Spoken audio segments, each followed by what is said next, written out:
Como lo había anunciado ya, mi nombre es William Freire, soy el Defensor Público Provincial de Chimborazo y bueno, he venido hasta acá para conversarles, sobre todo para darles a conocer esas experiencias que hemos adquirido desde la Defensoría Pública, ¿no? Cómo estamos viendo nosotros las reformas penales que están suscitándose en el Ecuador y sobre todo cómo está evolucionando la justicia en nuestro país, ¿no? Y por ende, lo que vamos a hacer en esta tarde es compartir aquellas experiencias con ustedes, ¿no?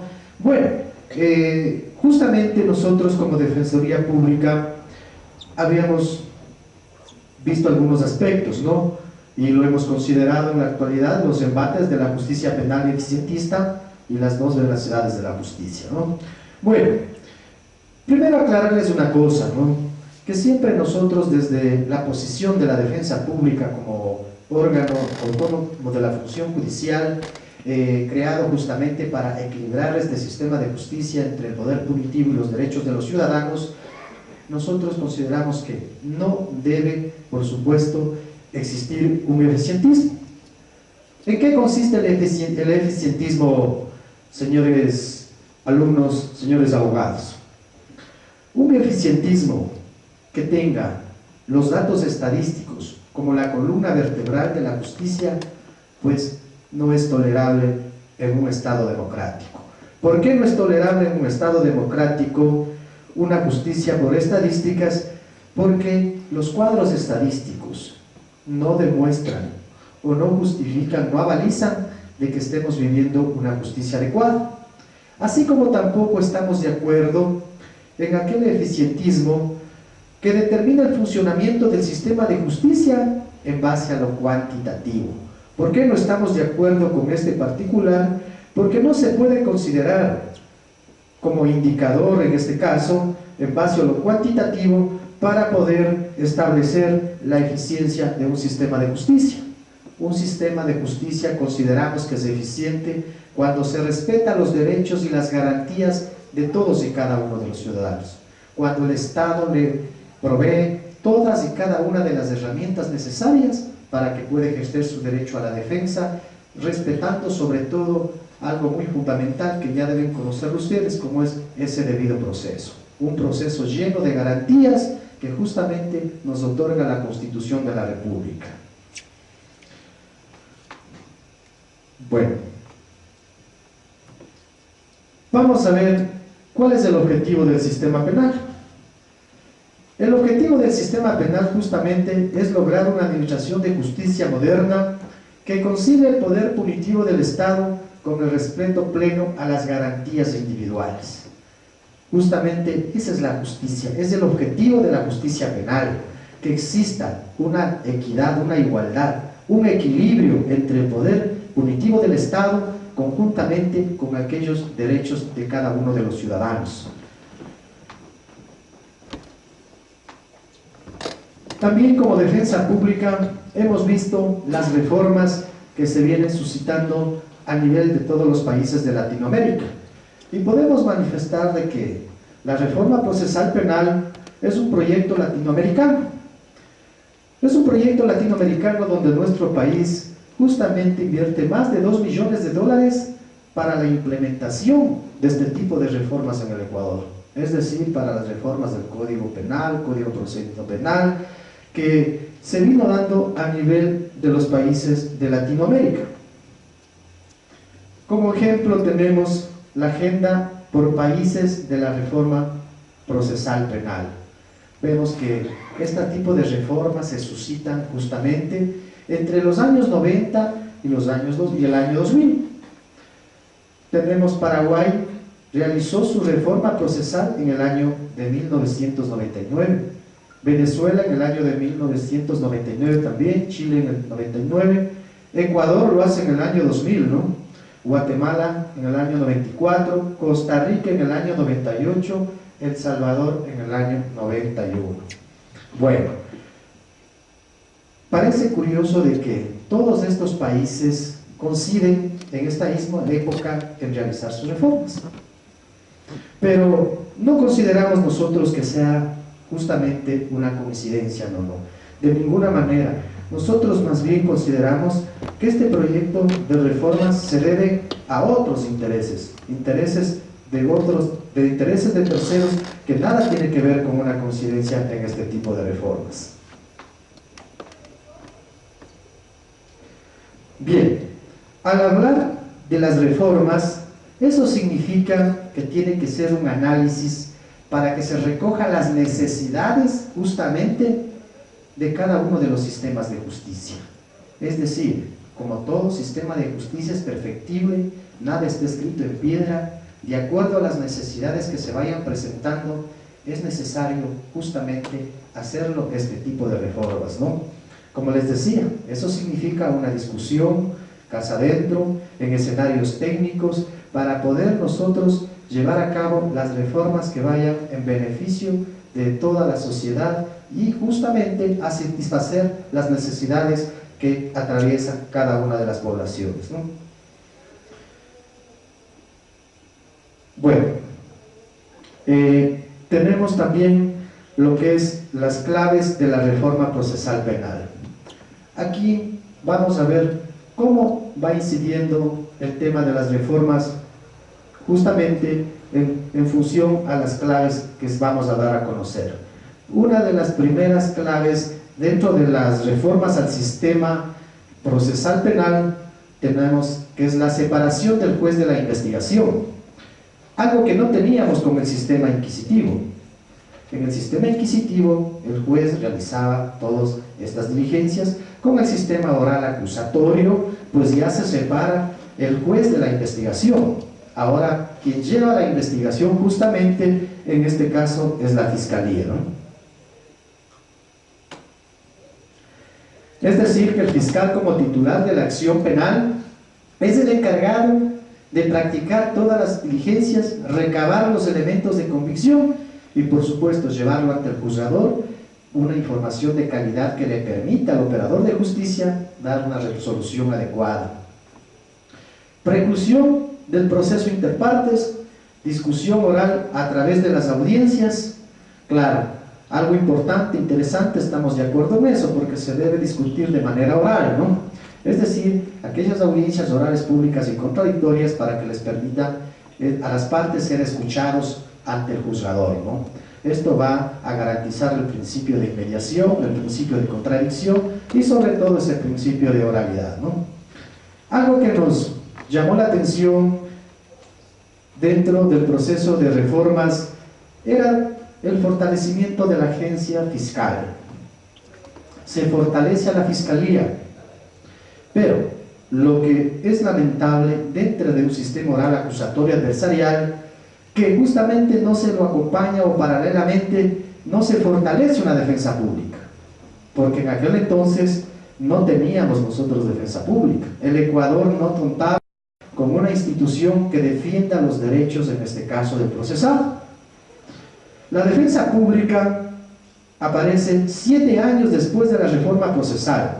Ahí se crea recién la defensa pública. En el año 2007 empieza a operar la defensa pública y de manera constitucional a partir del año 2010 ya tenemos una defensa pública, pero inicialmente era una desventaja, se podría decir una desigualdad de armas, porque únicamente se fortaleció con aquella reforma a la agencia fiscal y más no en este caso a la defensa pública. No teníamos defensa pública, creo que en aquel entonces habían defensores públicos adheridos a la función judicial, pero como institución no existía en aquel entonces. Bueno, para seguir avanzando, el fortalecimiento exagerado de la agencia fiscal que ya acabamos de mencionar, la instauración de la lógica de la economía procesal. Esto lo habíamos subrayado porque a través de la Defensoría Pública lo miramos, la instauración de la lógica de la economía procesal como algo que iba en desmero de los derechos, en este caso de las personas que son procesadas.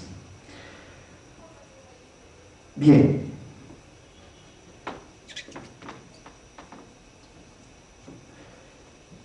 Al hablar del fortalecimiento, de la instauración de la lógica de la economía procesal, podemos ver que la economía procesal como discurso del eficientismo. ¿Y a través de qué se lo ejerce? A través de las diversas políticas que justamente son emanadas para poder hacerlo efectivo esta economía procesal como discurso del eficientismo penal. Tenemos como una política, la política de 0 audiencias fallidas. Ustedes deben haber escuchado que al hablar de la política de 0 audiencias fallidas, lo que se quiere es generar mayor sentencias, es decir, estadísticamente obtener mayor sentencias sin a costo de qué, de sacrificar, en este caso, los derechos de las personas que están siendo procesadas.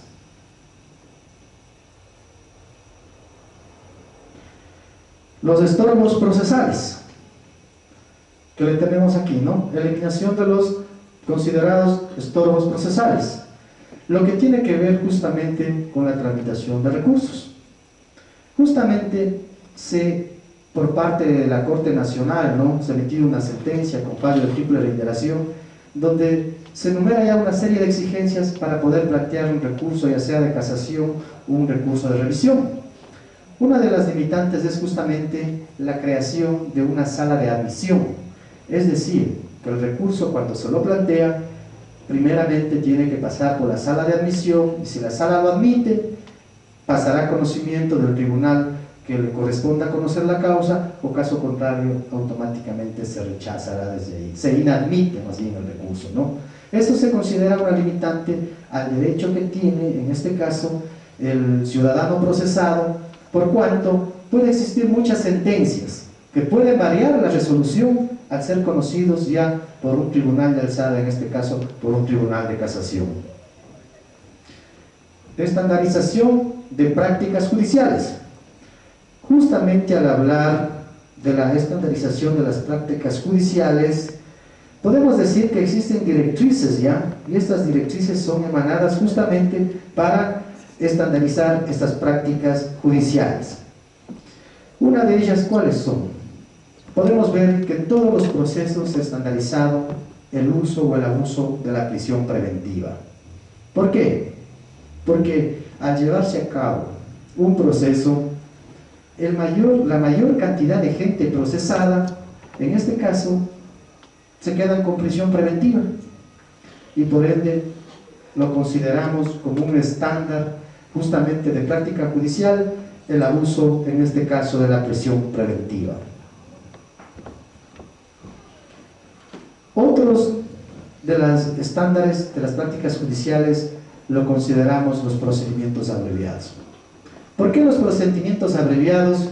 Porque las directrices justamente emanadas por la autoridad competente, quizás al juez le obligan a hacer uso de estas prácticas judiciales. Tenemos, por ejemplo, que cada juez que realice un procedimiento abreviado recibe un incentivo, una motivación, según el reglamento de evaluación para los jueces, ¿no? Un procedimiento abreviado conlleva que el juzgador tenga 2 puntos más en su evaluación, ¿no? Entonces, al juez, naturalmente, le va a convenir realizar la mayor cantidad de procedimientos abreviados. Continuando. En los delitos contra la propiedad, lo que podemos ver que en este tipo de delitos contra la propiedad justamente se emiten unas sentencias que imponen una pena similar en todos los casos. Es decir, si hablamos de un delito de robo, la pena estandarizada que se está imponiendo a nivel nacional justamente eran 9 años, 4 meses, 15 días, ¿no? Porque se hablaba de que existe un agravante, y obviamente la gente pobre, humilde, que el Estado no le brindó los servicios como salud, educación, trabajo, pues no tiene acceso a esos medios, pues lamentablemente lo que le está garantizando el Estado en este caso es el derecho a la cárcel, ¿no? Bien, tenemos el fortalecimiento de los estándares, fortalecimiento de los denominados modelos de gestión. Al hablar del fortalecimiento de los modelos de gestión, podemos ver que muchas veces los jueces encuentran en los modelos de gestión una actuación superior a la misma norma legal. Por ejemplo, el modelo de gestión, el modelo de flagrancia, ¿no? ¿Cómo funciona? En este caso, podemos ver con claridad que el juez está atento más al modelo de la actuación de flagrancias que a la normativa que en este caso tiene que ver. Hablamos de la utilización de TICs como medios de economía procesal, las famosas videoconferencias. Al utilizar esta política pública, se violenta un derecho fundamental, en este caso que tiene el procesado, a ser escuchado, en este caso el principio de inmediación, el contacto directo que tiene que tener el procesado con el juzgador, ¿no? Eso limita a que se pueda ejercer una defensa netamente técnica, ¿no? Porque ahora, con las famosas videoconferencias, el procesado ya no necesita ni siquiera estar en las audiencias de juicio, ni siquiera en la sala de audiencias para ser juzgado. ¿Cuál es lo sorprendente? Que al utilizar este tipo de videoconferencias, claro que el Estado está, en este caso, generando recursos, ¿no? Porque definitivamente se evita un gasto que conllevaría llevarle al preso desde la cárcel hasta la sala de audiencias para que sea escuchado, para que se practique las pruebas y para que justamente sea en este caso juzgado ya ratificándole la inocencia o a su vez declarando la culpabilidad, ¿no? Efectivamente, pero algo más lamentable, algo más penoso que sucede con la utilización de estas videoconferencias es que el juez, al no poder escucharle en la misma sala de audiencias, al no poder verlo, no va a poder emitir una resolución adecuada. Y la defensa, por supuesto, tampoco lo va a poder hacer, inclusive ni siquiera la fiscalía, porque la fiscalía, en el momento que pretenda realizar una inconsistencia con la declaración que declaró, con la declaración rendida dentro de la investigación, no lo va a poder, porque no lo va a poder poner a ojos vista, en este caso este documento, porque el procesado no está en la audiencia. Estas unidades terminan con prisión preventiva, se incrementa la sobrepoblación carcelaria y justamente eso implica de que no estamos viviendo una verdadera política, ¿no? Porque en definitiva, no es mejor justicia la que tiene más presos en la cárcel, así como tampoco mejor es la casa de salud que tiene más enfermos, ¿no? Yo creo que esto justamente se puede combatir con otros mecanismos, con otros medios, por ejemplo, con campañas de prevención, con campañas, políticas públicas de inclusión, ¿no? Donde se pueda reinsertar a la sociedad a aquellas personas. Bueno, algo que consideramos muy interesante, la razón jurídica. La razón jurídica tiene que ver con el razonamiento que hace el juzgador en un determinado caso. Pero lo lamentable en este caso es precisamente que la presión estadística va por encima o sobre la razón jurídica. Es decir, que el juez ya no razona en este caso. Y no porque no quiera hacerlo, sino porque hay otros factores, porque existen directrices que quizá le impiden en este caso al juzgador razonar.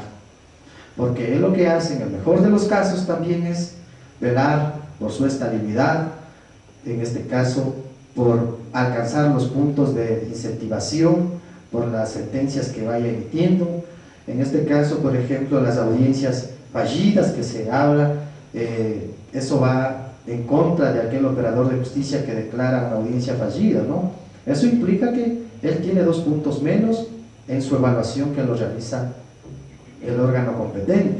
Entonces, con todas esas directrices emanadas como políticas públicas, resulta imposible que el operador de justicia pueda razonar de manera libre, de manera espontánea, dentro de un proceso penal.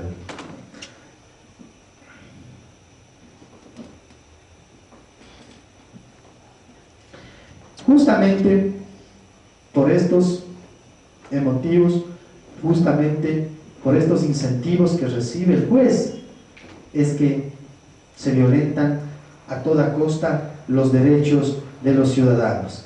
Es decir, que al juez no le importan los derechos, sino más bien lo que le interesa es cuidar su evaluación que le permita tener una estabilidad laboral. Y claro, bajo el tema de los discursos de inseguridad ciudadana, bajo el paradigma cuantitativo de la justicia, que creemos que no hay impunidad porque tenemos más presos en la cárcel, porque tenemos más sentencias, creemos que la justicia es más eficiente, que está actuando de manera adecuada la justicia. Pues ahora no hay impunidad porque tenemos ya sentencias, en la mayoría de los casos sentencias condenatorias, en definitiva algo también propio que se presenta dentro de un sistema eficientista. Las tasas de privados de la libertad, a esto conlleva, a esto llegamos justamente con lo que acababa de mencionar. Tasa de privados de la libertad, en el año 2009 teníamos 9.866 presos. ¿Qué nos viene a la mente? Que todavía no se iban alimentando mucho las políticas públicas de un sistema eficientista que justamente tiende a condenar a la gente, a llevar a las cárceles a la gente sin importar la violación de los derechos. A simple vista, 9.860 presos en el año 2009, todavía no se activaban mucho las políticas, en este caso eficientistas, dentro de la justicia penal ecuatoriana.